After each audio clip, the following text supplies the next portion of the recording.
in Ayurveda, we really understand that it's important to live with the seasons and in balance and harmony with our external environment. And the more that we can do that, the more we then personally benefit. So in this workshop, I wanted to share with you some key recipes that I prepared in the book in order to bring this state of balance and harmony in the autumn and the winter. So I'm going to get straight in, and I'm going to start talking with you about spices and how you can prepare your own spice sample for the autumn and for the winter. So first of all though, let me tell you a little bit about how Ayurveda views the autumn and the winter. So from the autumn equinox moving onwards, we shift and change into a different period of time. So as we start to lose that light and the days start to shorten, obviously it becomes colder and cooler, and everything kind of naturally in nature starts to go to ground. Internally, interestingly, what happens though is with this, we actually start to increase naturally in digestive fire. So in Ayurveda, we call this Agni, or digestive fire. And as this digestive fire increases, naturally we start to seek more calorific foods. And one of the reasons for that is in order to stay warm. So naturally in nature, in the autumn, we get a lot of nuts that come along. So that's lots of fats and protein naturally that starts to become available. In terms of the harvest, we have huge abundance. We start to harvest all those grains. We've got lots of root vegetables that are being harvested that come through, and all of this provides the kind of nutrients that we need to get us through the winter. So after the autumn equinox, the tastes that we're looking to include more in the diet are sweet, sour and salty. In Ayurveda, we have classification of 6 tastes of sweet, sour, salty, bitter, pungent and astringent.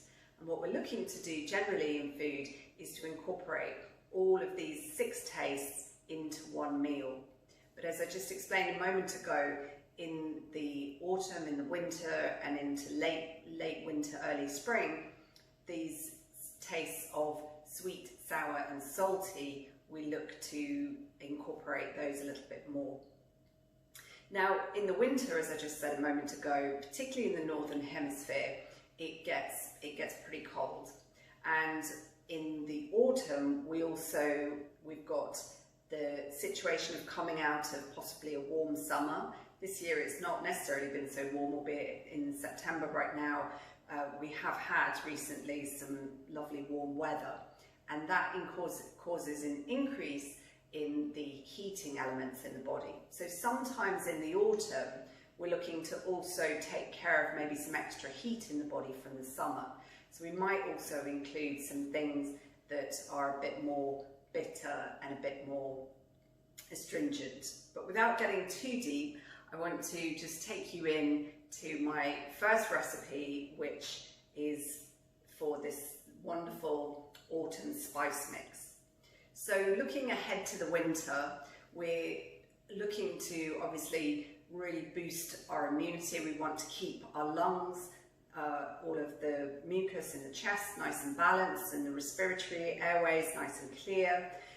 In the autumn we get that wind often that picks up and everything starts to dry out. So the leaves on the trees start to dry and start to fall, and so we can have an increase in the qualities of air and ether. So in Ayurveda we have 5 qualities that we really look at, which is earth, water, fire, air and ether.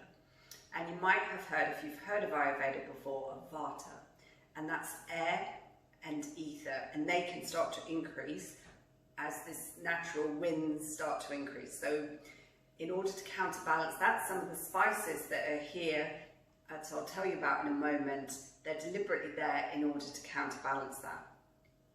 So some key herbs. So in my book, The Ayurvedic Kitchen, I think here on page 62, there's a lovely section. So throughout there's all the breakdown of the different seasons, and then a guide as to what you can do in each of those seasons to help pacify and keep you in balance with those external factors. So this is autumn, and here is the autumn spice mix on page 62. So in here, I've already made it, and I've got 2 tablespoons of sage. Now sage is bitter, it's astringent, and it's pungent. It's got that real natural heat that we can only find in certain herbs and plants that grow here in the UK, and sage is a great one for that, and it has this lovely heat, and it can help, as I said before, clear and balance the respiratory airways and particularly the chest. So 2 tablespoons of sage in there, and then I've got 2 teaspoons of ginger powder, 2 teaspoons of cinnamon, and 2 teaspoons of dried thyme. So I've got my spice tin here. I really recommend a spice tin in the kitchen. They're so fantastic because you can have everything so easily available. I tend to change the spices that I put in it with the seasons. So this time of year I might put those sort of spices, each of those that I listed in, but equally you can put them in and create this lovely spice mix. So that's just got those spices in there. And then when you come to cook, whatever you're cooking, if you're cooking some kind of a stew or some kind of a soup, you can just add a little bit of this spice to whatever it is that you're cooking. So probably somewhere between 1/4 teaspoon, 1/2 teaspoon. I always recommend with spices to go a little bit less. Put it in, stir it around, let it cook a bit, taste what it is that you're cooking, see how it feels, see if that really is hitting the spot. If it's not, add a little bit more, because it's always easier to add than obviously take away. So here I've got, out of my garden, I've got some thyme that's drying here and some sage. It's a great time of year to get those in, tie them up, get them drying, and then you can put them in your spice pot and use them throughout the winter, autumn into winter. So moving on from there, I wanted to then show you a fabulous recipe for sauerkraut. Now sauerkraut is literally one of the most perfect things that we could keep to enjoy throughout the autumn and the winter because of its great properties. So as I said at the beginning, we're looking at balancing and incorporating a little bit more of sweetness, sourness and saltiness, and the sour and salt taste really dominate here in sauerkraut. So I've got here 350 grams of red cabbage that's going into the bowl here, and I've got 150 grams of grated beetroot. And at this point I just wanted to talk to you a little bit about when I prepared these. So in my book, The Ayurveda Kitchen, I talk a little bit about how to stock and set your kitchen up, and I talk about the beauty of some of the simplicity of just 1 or 2 key utensils in your kitchen. And for me, one of my favourite things is a good grater. So I used the grater to prepare the vegetables here, and as I did it, I was really conscious of my posture. So I'm really rooted between both feet. Both feet are really set into the ground. My feet are hip width distance apart. Slightly tilted my pelvis under, and I'm really rooting through my feet right now. And the thing is we can get this great connection in the kitchen. The kitchen can serve as a place to remind us to really be in our bodies, to connect with the ground through our feet, to drop our shoulders, to relax, to let go of any areas where we might be holding excess tension. And then we can really enjoy the practice of making something like a sauerkraut that's going to nurture us and nourish us through the winter. We can have that as like a moving meditation, a moving mindful practice in actually making it. The other super cool thing that we can do is really work at balancing the left side and the right side of our body. So if I had the beetroot here in my hand now, I might start grating on one side, and then I'd swap the beetroot over, turn the grate around and do it on the other, and continue with this right side, left side movement. And with that, with the hands, with the dexterity of the movement, with the sound of the grating, it's become a very immersive practice and something that my mind and my body and my whole being really are connected and in union. And when we doing yoga, that's really the purpose of yoga. One of the main purposes of yoga is about this union of the senses with the movement, with the breath in that moment. And we can bring that concept here into the kitchen and really benefit from it. So I've got my red cabbage in here, I've got my beetroot. To that, I'm going to add half a teaspoon of black mustard seeds, and I've got 25 grams of freshly grated ginger. Did that on that same grater as well. And then to that, this is the magic star ingredient here, is 10 grams of unrefined salt. So in the UK, we're super blessed with the waters around us, and we've got an abundance of great salt available, unrefined sea salt. This one's Cornish, but Malden, there's lots of great companies all around the UK, so I'd really encourage getting some good unrefined salt. And then I'm going to get my hands in here and just gently start squeezing them. And again, as I was saying before, this whole kind of moving meditation, just lifting, squeezing. You can do it with the breath. You can inhale as you lift it, exhale as you squeeze, and then you can just continue. So I'm going to continue here whilst I talk to you.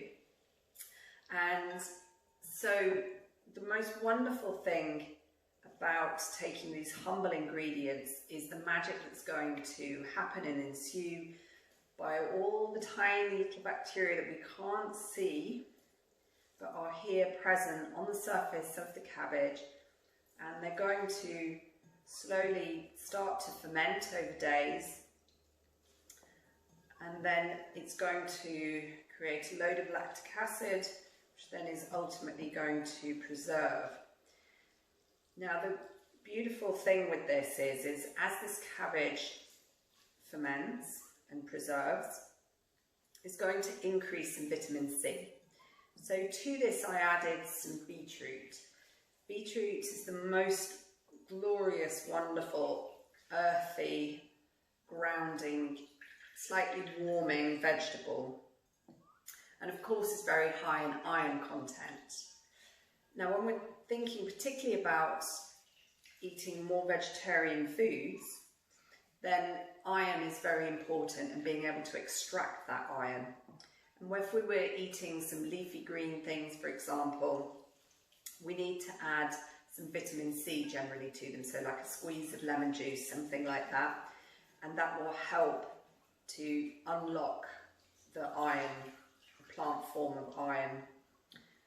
And so by adding the beetroot here in with the cabbage, the vitamin C that naturally increases in the cabbage as it ferments will then therefore also help unlock the iron that's I've deliberately combined it with. And then coupled with that, we've got the ginger and we've got the black mustard seeds, and they're going to give it a lovely warmth, which again, bearing in mind because we're in the northern hemisphere and it can get pretty cold in the winter, to help keep this digestive fire going and to make sure we absorb all these fabulous nutrients, I've added them in there for good measure. So generally when we're thinking about the autumn and the winter, as the the days get shorter, and as it gets colder and drier and then damper normally, albeit who knows, it could just rain for lots of months, but it could be really dry and cold, or it could be dry and wet. And so with that, the coldness is the feature. So we want things that also make us feel a bit warm, that are warming to the eyes, so we can see the colour. Even the colour of this is just absolutely glorious, and that can help counterbalance some of the coldness. And when we're thinking about foods generally throughout the autumn and the winter, in our diet, what we're looking for is keeping this warmth going. So we don't want lots of raw, cold, uncooked food. We want the body to be able to really absorb it and savour it and make the most out of it, because remember, we need these extra calories. So we want to take those calories on board, but we also want to be able to absorb them and to make the most out of them. So another benefit of coming back to the sauerkraut, one of the huge benefits of this is that through this bacteria process that's going on, we will have lots and lots of healthy bacteria that develop, and this is awesome for the gut. Our gut absolutely loves that. And in Ayurveda, gut health and digestive health is really at the cornerstone of health and well-being. So for millennia, they understood that in order to have good health, it really starts with a good digestive system. And it's quite exciting these days, because obviously now this is something that's really being understood and celebrated more and more. And with this understanding, we now understand that 90% of serotonin, so our happy hormone, is made in our gut. And so it's really important, particularly through the winter, that we support our gut. So we eat foods that really give us the best chance to be able to uptake what we need and create what we need from the food. So, as I said, sauerkraut is a great way to introduce the right beneficial bacteria into the gut and thereby boost our mood too. So you can see how much water has come out of this, or how much juice. Nearly there. I'm just going to carry on just a few more moments here. And in a moment, I'm going to transfer it into some sterilized jar that I've got here. So in the book, I explain how to sterilize a jar. So we're going to get it into the jar, and then this is where we get a bit of the wisdom of Ayurveda coming through. So in Ayurveda, we have another concept. So explained briefly about the Agni, the digestive fire. So things that stimulate the digestive fire can be sour things, can be warming things, but also alongside that we have this concept of Pitta, which is heat. So when we have the elements of fire and water that combine, we get heat, we get Pitta. And in terms of the person, what we might see is that when Pitta is high, then we can get a bit more inflammation, we could get maybe some acid reflux, we could get some skin conditions with kind of a red tinge to them. And so then when that is the case, then we don't want necessarily too much extra sourness on top or extra vinegary things. So where there's, for example, if there's too much consumption of alcohol, too much consumption of vinegar, things like that, that would all naturally increase Pitta. So when we're making our sauerkraut, what we can do is we can decide how long we're going to let it ferment for. The shorter the number of days, then the less sour it will be, and therefore the less pitta aggravating it will be. But just enough days, and then we get that Agni, that digestion promoting quality to it, which we want. So I think we're there. That feels pretty much like all the juice is out. So I'm going to take jam jar here, and I'm going to just let some come into the jar, and then I'm going to use a rolling pin, just squash it down there, and add a bit more. I'm just going to keep doing this until I'm about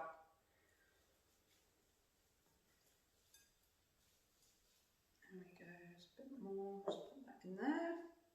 Making a bit of a mess, that doesn't matter. I'm just looking to compact it down and get as much in there as possible.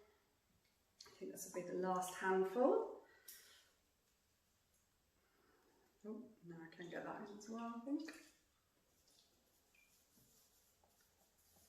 Looks good. And then I'm going to take some of this incredible juice and then just pour that in.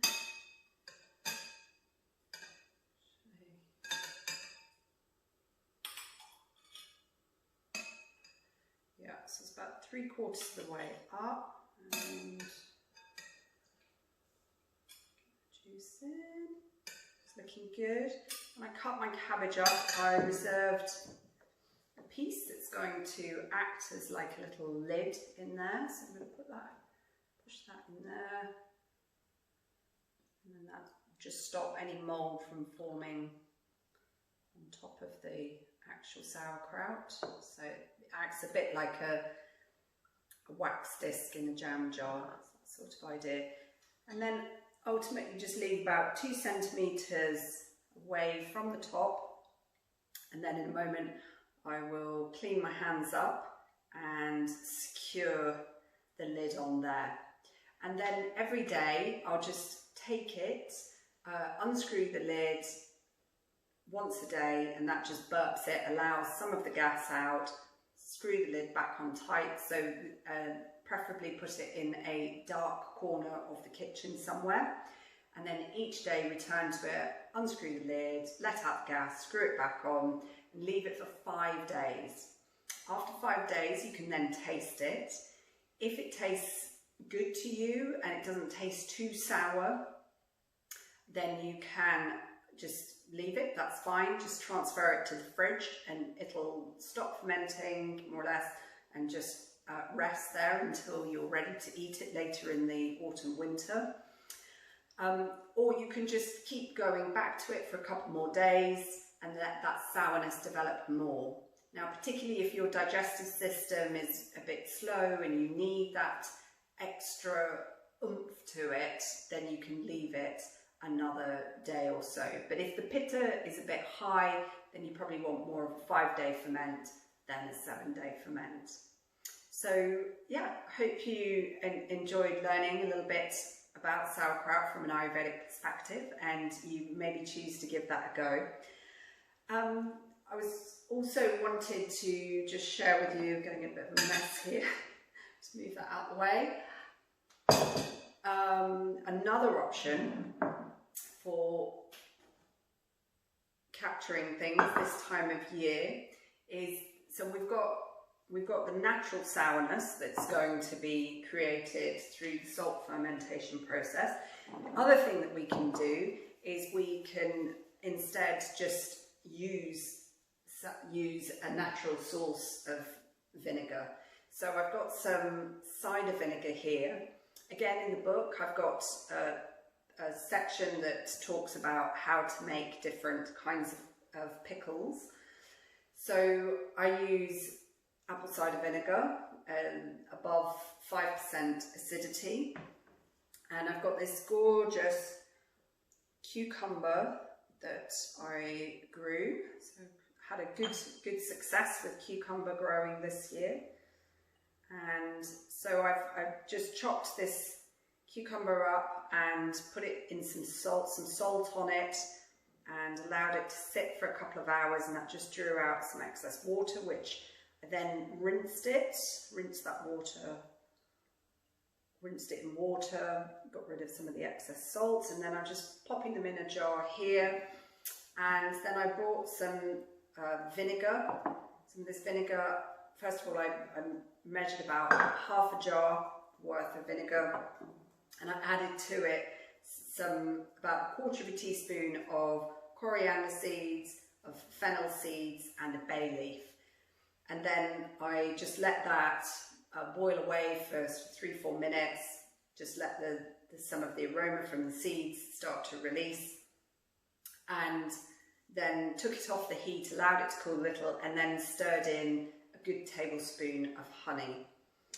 So this is going to make a lovely pickle ahead of the winter. There we go. Got the seeds in there. Just pop the bay leaf in there. And then that's just made lovely, it's preserving, capturing that magic of the summer. So cucumbers, cooling, the sweet, these weren't very bitter, but to that I've added all these other different flavours to it and balanced it out, and then going to enjoy that. So I'll put the lid on that in a minute. Enjoy that later in the year. So just to round off with you, so in the autumn and in the winter, as particularly coming into the autumn, as things dry out, as everything starts to come to ground, it's important that we feel that kind of rooting as well. Otherwise we can start to kind of get a little bit out and away and disrupted. Our skin can get very dry, our thought patterns can get very disrupted, we can maybe start to get constipated, these kind of things. We can get dryness, cracks appearing in the skin. So we want to keep things as rooted as possible as we can. So incorporating some healthy fats into the diet, so olive oil, ghee. You can make your own ghee. I've got a recipe on my website at eatandbreathe.com for how you can make your own ghee. Clarified butter, and adding that to cooking can be really, really grounding. Adding olive oil, you can make your own ghee and oil mix to put on your skin, particularly on rough areas. We also in Ayurveda use something called sesame oil, which is a different kind of cured sesame oil that we use to apply to the skin regularly to root and give us this really grounded feeling, this self-love, self-nourishing. Really important this time of year, particularly once the clocks, a little bit later in the year, but when the clocks go back, then fall forward. Sorry, the other way. Yeah, we need to really take care of our inner feelings. So giving ourselves this feeling of self-love through self-massage, and then through nourishing ourselves in the kitchen using a whole bounty of seasonal ingredients. So once those first frosts have hit, things like parsnips, those rooting, sweet, grounding, nourishing vegetables, and we can make all sorts of wonderful things in the kitchen. Lots of ideas in my book.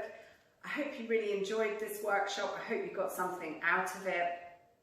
Do feel free to get in touch with me. I'm on Instagram at Anne Hyam.